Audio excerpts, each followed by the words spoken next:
నమస్తే Telugu film forum కు welcome. నా సామిరంగా నాగార్జున గారి ట్రైలర్ వచ్చింది కదా, నేను ట్రైలర్ చూసిన.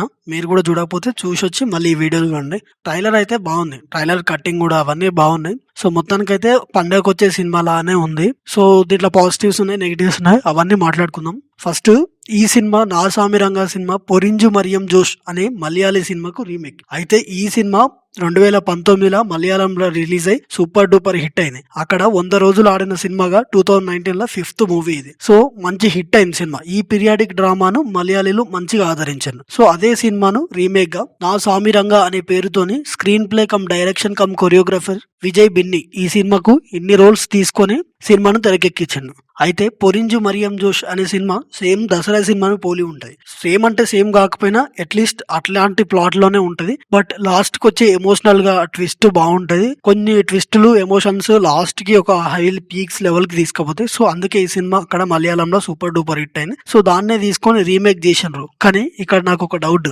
గుంటూరు కారం, హనుమాన్, సైంధవ్ లాంటి సినిమాలు వస్తున్నప్పుడు నా స్వామి రంగను ఈ సంక్రాంతికి ప్రేక్షకులు ఎంత మేరకు ఆదరిస్తారనేది డౌట్ ఉంది. మేబీ నాగార్జున గారు, విజయ్ బిన్ని గారు ఒక మంచి డెసిషన్ తీసుకొని సంక్రాంతి తర్వాత రిలీజ్ చేసి ఉంటే మంచి ఛాన్సెస్ ఉండేవని నాకు అనిపించింది. ఎందుకంటే ఇప్పుడు అందరు గుంటూరు కారం, హనుమాన్ లైక్ ఇంకేదైనా థర్డ్ ఛాన్స్ వస్తే సైంధవ్ కి వెళ్తారేమో అని నా స్వామి రంగకి మేబీ ఇది మౌత్ టాక్ ద్వారా మంచి స్క్రీన్ ప్లే, మంచి డైరెక్షన్ ఉండుంటే మేబీ తర్వాత నెక్స్ట్ ఛాన్సెస్ ఉన్నాయి. బట్ ఇప్పటికైతే పెద్ద స్కోప్ లో ఉన్నాయి మాత్రం గుంటూరు కారం, హనుమాన్ లాంటి సినిమాలకే ఎక్కువ మొగ్గు చూపుతున్నారు ప్రేక్షకులు. మరి నా స్వామి రంగ అనేది ఏ మేరకు ప్రేక్షకులు అలరిస్తుంది? ఒకవేళ మౌత్ టాక్ ద్వారా సినిమా రిలీజ్ అయినాక ఒక పీక్ లో ఉందని ఒక టాక్ వస్తే నెక్స్ట్ మేబీ హనుమాన్ లో గానీ, గుంటూరు కారంలో గానీ ఏమైనా అటు ఇటు జరిగితే ఈ సినిమాకి హై ఛాన్సెస్ ఉన్నాయి. ఇంకా నా స్వామి రంగ ట్రైలర్ ఎట్లుందని ముచ్చటకు వస్తే నాగార్జున గారు యాజ్ యూజువల్ ఇంకా 25-30 అట్లాంటి ఏజ్ లానే కనిపిస్తున్నాడు. కాబట్టి మనం సోగ్గాడి చిన్న ఆయన చూసినాం, దాని తర్వాత సినిమాలలో కూడా చూసినాం. సో నాగార్జున గారి నుంచి వచ్చిన ఈ మధ్యలో వచ్చిన 4 సినిమాలలో పండుగకు వచ్చిన 2 సినిమాలు మంచి హిట్ అయినాయి.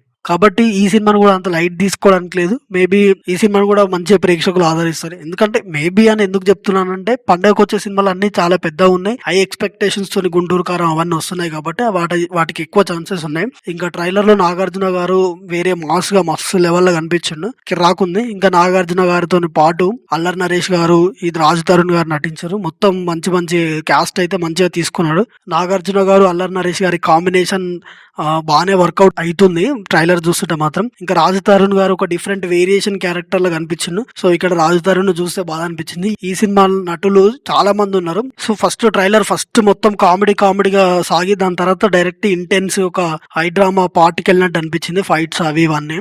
ఇక సినిమా హీరోయిన్ అశికా రంగనాథ్, ఆమెకి మంచి ఛాన్సెస్ ఉన్నాయి ఈ సినిమాలో. ఎందుకంటే మలయాళీ సినిమాలో కూడా హై ఛాన్సెస్, ఆ క్యారెక్టర్ కి ప్రియారిటీ ఎక్కువ ఉంటది. సో ఈ సినిమాలో కూడా ఆమె వరలక్ష్మిగా మరి అంత మార్క్ క్రియేట్ చేస్తుందని అనుకుంటున్నాం. అంటే ఆమె పర్ఫార్మెన్స్ వైజ్ మనం ఇంకా తెలియదు కాబట్టి, సినిమా చూడలేదు కాబట్టి, బట్ క్యారెక్టర్ కి అయితే మంచి ఇంపార్టెన్స్ ఉంది. సో ఆమె స్క్రీన్ ప్రజెన్స్ కూడా వేరే లెవెల్ కనిపిస్తుంది. సో నెక్స్ట్ చూడాలి. నాజర్ ఇలాంటి వాళ్ళందరూ ఉన్నారు, వీళ్ళందరికీ క్యారెక్టర్స్ కి మంచి వెయిటేజ్ ఉంది. ముఖ్యంగా రాజ్ తరుణ్ గారిని చూస్తే బాధ అనిపించింది. కొంచెం మంచి మెయిన్ లీడ్ రోల్స్ లో వెళ్లాల్సిన వాడు లైక్ క్యారెక్టర్ ఆర్టిస్ట్ గా రావడం. సో బట్ కానీ ఆయన క్యారెక్టర్ కి మంచి స్కోప్ ఉంది, వెరైటీ కామెడీ క్యారెక్టర్. సో చూడాలి మరి ఆయన ఎట్లా ఉంది, ఆయన పర్ఫార్మెన్స్ అనేది. సో మొత్తానికైతే నాగార్జున గారు సంక్రాంతి తర్వాత రిలీజ్ చేసి ఉంటే బాగుండేది. మేబీ ఛాన్సెస్ ఎక్కువ ఉండేవి, అంటే సినిమాకి ఇంకా వెయిటేజ్ రావడానికి ఛాన్సెస్ ఎక్కువ ఉండేవి. ఎందుకంటే మలయాళంలో మంచి హిట్ అయింది కాబట్టి తెలుగులో కూడా మేబీ నేటివిటీ తగ్గట్టు చేంజ్ చేసి తీసారు కాబట్టి కొంచెం మనకి హై ఛాన్సెస్ ఉండేవి. మొత్తానికి ఏదేమైనా మొన్నొచ్చిన తేజ సజ్జతోనే ఇది నాగార్జున గారు కొంచెం పోటీ నుంచి పక్కకి వెళ్తున్నారంటే నాగార్జున గారు సినిమాల మీద అంత హై అండ్ ఫోకస్ ఏం చేయట్లేదని మనకు అర్థమైంది. మేబీ ఈ సినిమాతో మంచి సాలిడ్ కంబ్యాక్ నాగార్జున గారు ఇస్తారని అనుకుందాం. సో ఇది Telugu film forum content today. మళ్ళీ ఒక మంచి కంటెంట్ తో మళ్ళీ కలుసుకుందాం. అప్పటిదాకా చూస్తూనే ఉండండి Telugu film forum. Signing off team TFF.